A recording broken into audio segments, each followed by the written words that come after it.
Hey everyone, welcome to Off Color. This is Janice Matsko, your producer and editor.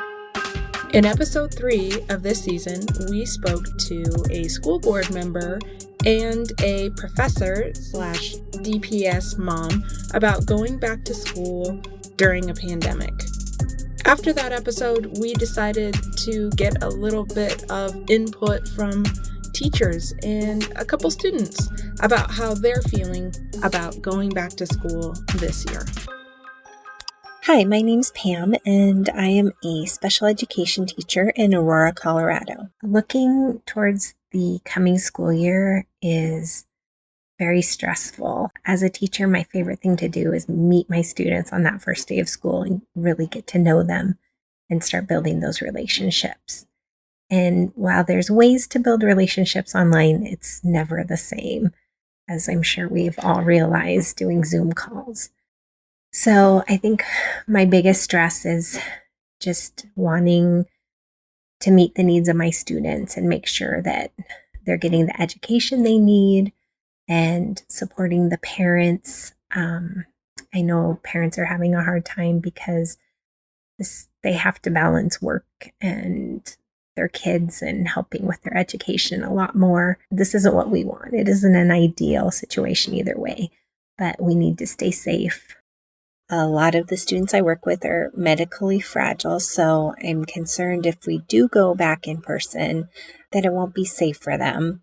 What I've heard from my friends is their kids don't like wearing masks. I actually don't even like wearing masks, but I do it because it's the right thing to do. But it's kind of hard to explain that to kids. I also worry about social distancing with students because our poor kids haven't been around many kids, and that's the most exciting part of school for students is the social interaction.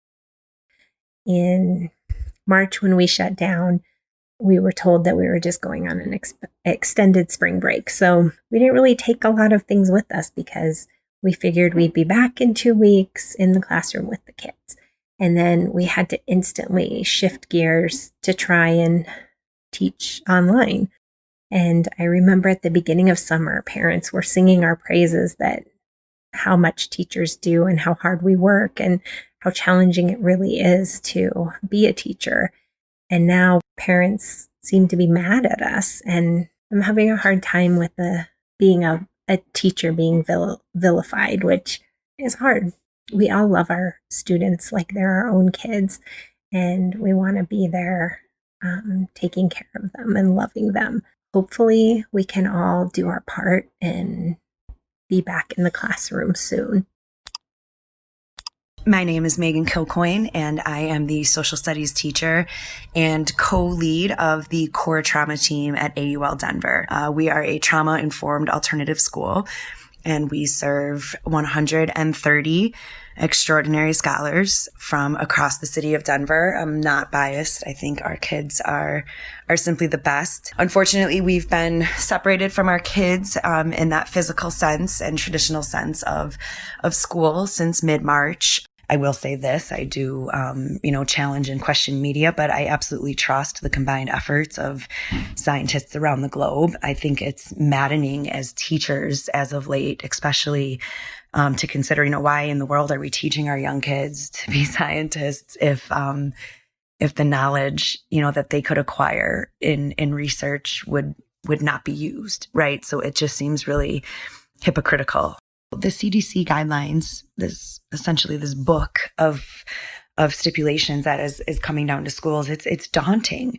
We know that these measures are written to protect the kids and protect the adults in the buildings that are serving the kids, but it's really challenging to think about, what years of creating classroom spaces might now look like, thinking about the resources and tools we use to grow the kids mentally and academically, but also social emotionally. And that's really, really challenging to think about. At AUL, we follow neurosequential models in education, and we use brain science to teach the kids about their own traumas and truly giving them the tools and resources, both human and physical, that they need to regulate themselves and name their triggers. And this means a lot of our work is hands-on. So I think the quicker we accept that the uncertainty isn't going anywhere, I think the better off we are. The next few months and probably the next few years are going to look really different than what any of us would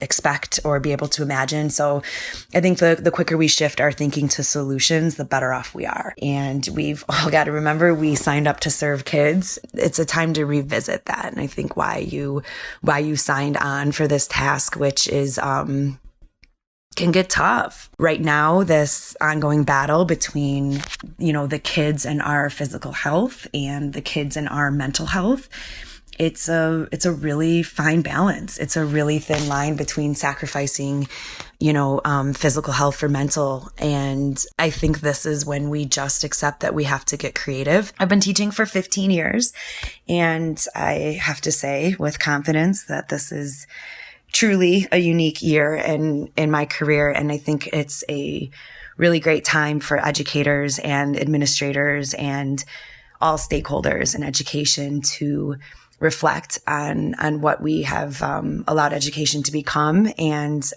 the chance that we have right now to kind of grab the institution by the shoulders and shake it up a little bit. So guys, let's get creative. Let's think about how we can use outside spaces, how we can meet with small groups of students, how we build community online. Like, how are we going to make sure that our kids that will be of age to vote are going to be voting their butts off this year? We have real potential in this moment. And if we don't see the silver lining in it, then it will be nothing more than a missed opportunity. The one thing that I will say, in doing kind of just my own interview type research, I've spoken with lots of my loved ones that work in the healthcare field, and several of them have mentioned that one thing they see missing on these big CDC lists is the use of pulse oximeters.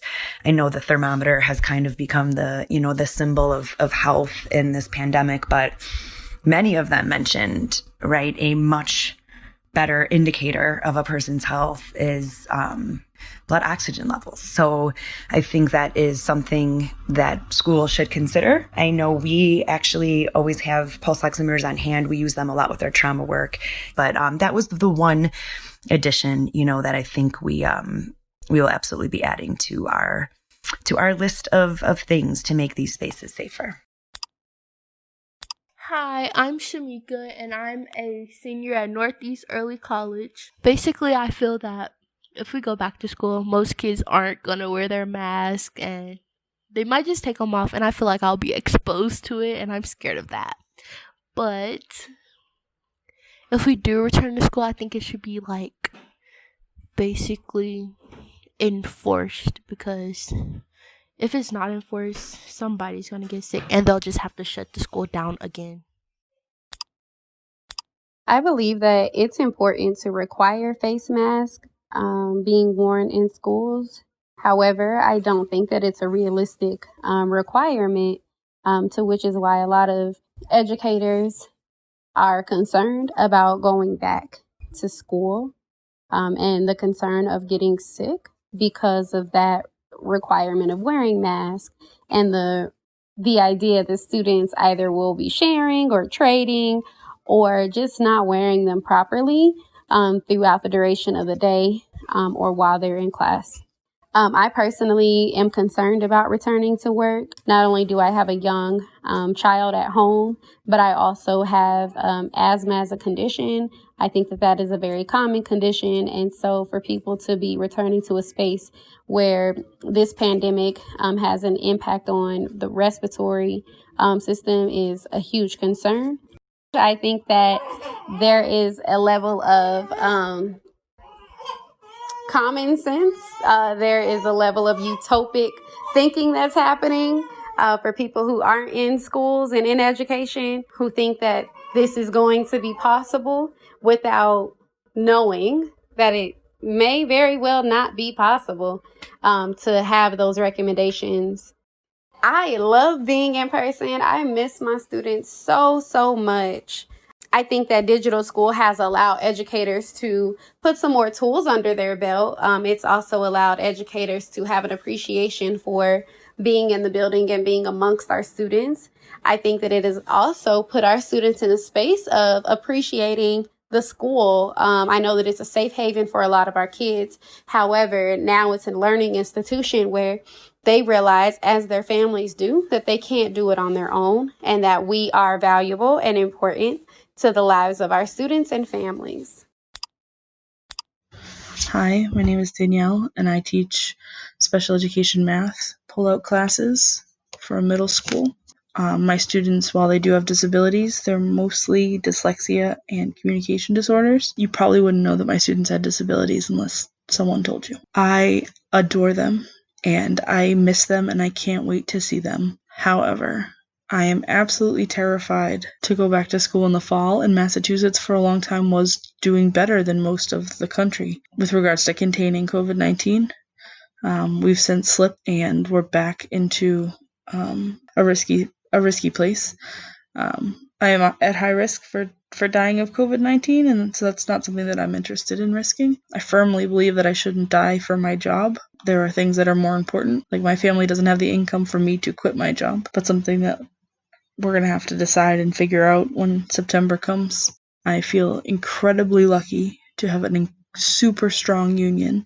I thought that teachers were in unions in the whole country. I didn't know that there are places in this country where public school teachers are on their own. I feel very supported by my union, and I'm pretty sure that they're pushing right now for us to go back remotely. It's not that I don't want to teach. I want to teach. Like, I think about teaching math probably 80% of the time. like people keep implying that I don't want to do my job is really bothersome to me, because I live it, I love it, it's everything to me. I want to teach math. I don't want to die of COVID. I feel like those are two very different things. That my interpretation of what my job is and what society's interpretation of what my job is different. I think I teach math, and they think I babysit and then also teach math. If I push for remote and we get remote learning, a lot of parents are in trouble, and I know that, and that bothers me as well. The solution to that isn't risk teachers' lives. The solution to that is pass legislation that makes it so that school isn't the fix-it. You're expecting me to solve this problem that I was never even trained to solve. This whole thing kind of reminds me of when we're doing the active shooter drills and things like the expectation that I should die at my job to protect my students. And it's well, you could just pass legislation that made us safe enough that the risk of having an active shooter would be lower. I read an article today that was infuriating. It was by a nurse, but she was saying that she's an essential worker and she did her job, and now it's time for us to do ours. And it's I disagree with you. Thank you so much for your service, but my service is to teach math to students. And part of the issue is that our government right now is saying, ignore the science, send them back to school. What is the point of school if you don't care about what we're teaching you? I just watched, I couldn't even watch the whole thing, but part of an interview with the president, and he's showing these graphs that he truly doesn't understand. And it's this is a 6th or 7th grade graph. My students could explain these graphs to him, and he is a grown man who's running our country, and he can't explain what he is seeing on the pieces of paper. He doesn't understand. The other thing about that article from the nurse that made me really upset was I didn't choose to be a nurse or a doctor. I didn't choose to save lives. I chose to teach math. And I think a lot of teachers have done a lot of life saving, but that's not what any of us probably, or most of us, signed up for. So the idea that my job is to save lives is false. I'm already doing 2 jobs at once, because I don't know how familiar you are with a special educator's job, but when you're a special educator who teaches a pull-out subject, I teach 3 curriculums, which is more than anyone else in my entire school, with the exception of my counterpart, the special ed ELA teacher. We both teach 3 curriculum, 6th grade, 7th grade, and 8th grade. Every time a kid comes to me, I'm teaching them a different curriculum. And then on top of that, I also have a caseload.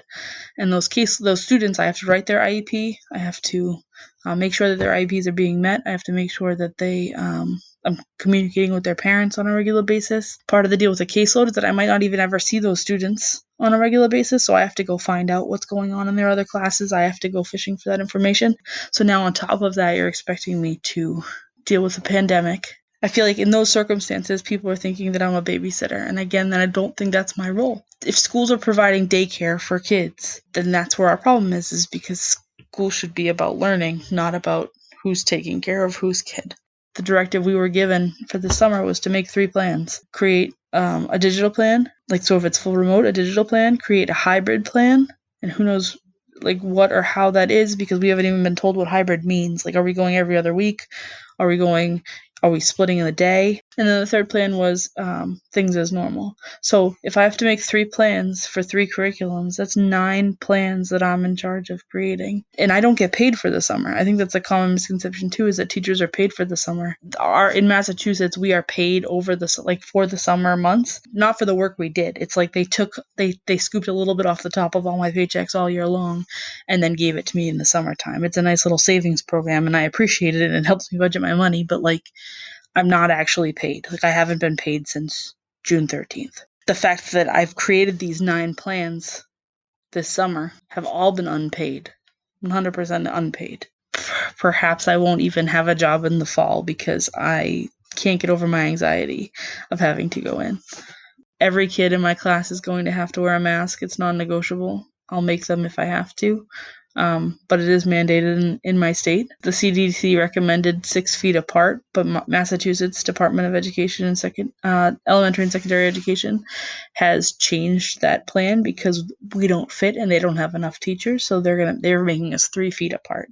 So despite the fact that DESE does not have a specialty in health, and the CDC is the one making these recommendations for opening up schools, we're disregarding them and we're compacting them. I had a meeting last week for my union, and there were 10,000 attendees, and it was online, and they had different groups of teachers talk to us, and one of the groups they had talked to us was a group called Alana, and I don't know if it's national or if it's statewide, or it's a group of teachers of color who work to support each other. They presented a narrative that we've been told so many times, and they said, we're going to push back on this narrative a little bit. The narrative is that when talking about remote or hybrid learning, like using a computer to access school, poor kids of color don't have access. And that's something that we've been told a ton. It's something that we talk about a lot. There's a digital divide, right? And they said, what's happening though is people are using kids of color not having access as the reason why we need to go back to school full time, even though it's not safe right now. And they said the reason we're pointing this out is because kids of color have parents who are dying at a much higher rate, at least in Massachusetts, I suspect in the whole country. So the government and people who want kids back in school are saying, look at these poor kids of color who don't have access. We need to go back to school for them. Even though they're more likely to bring COVID-19 home, and if they do, could kill a family member. And that kind of knocked me over a little bit, because that's something that my privilege had blinded me to. Because having sat and thought about it for 10 seconds, it was what's more important here? Learning Pythagorean theorem on time when the state says we need to learn this, or making sure that everyone comes out of this pandemic alive? And obviously it's that everyone should come out of this alive. And then to end on a more positive note, I was overwhelmed with the generosity of EdTech. I learned so many things about teaching on the internet that will make me a better teacher whether I'm in a classroom or not forever. As a result of learning so many digital things online, I'm going to be a good teacher. I'm going to be a better teacher in the classroom and out of the classroom. Thank you. Bye. Thank you to all the teachers and students that submitted their audio clips, and I hope you enjoyed this short bonus episode here on Off Color. If you'd like to comment and submit audio for future bonus episodes, like our page on Facebook, Off Color Podcast, follow us on Twitter, Off Color Pod, or you can join our Patreon. Memberships start as low as $1. And as always, make sure you drop a rating for us, 5 stars only.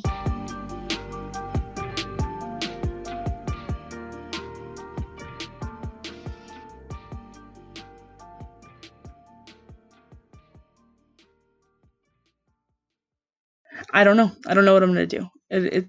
I need like another month to think about whether it's worth risking going back.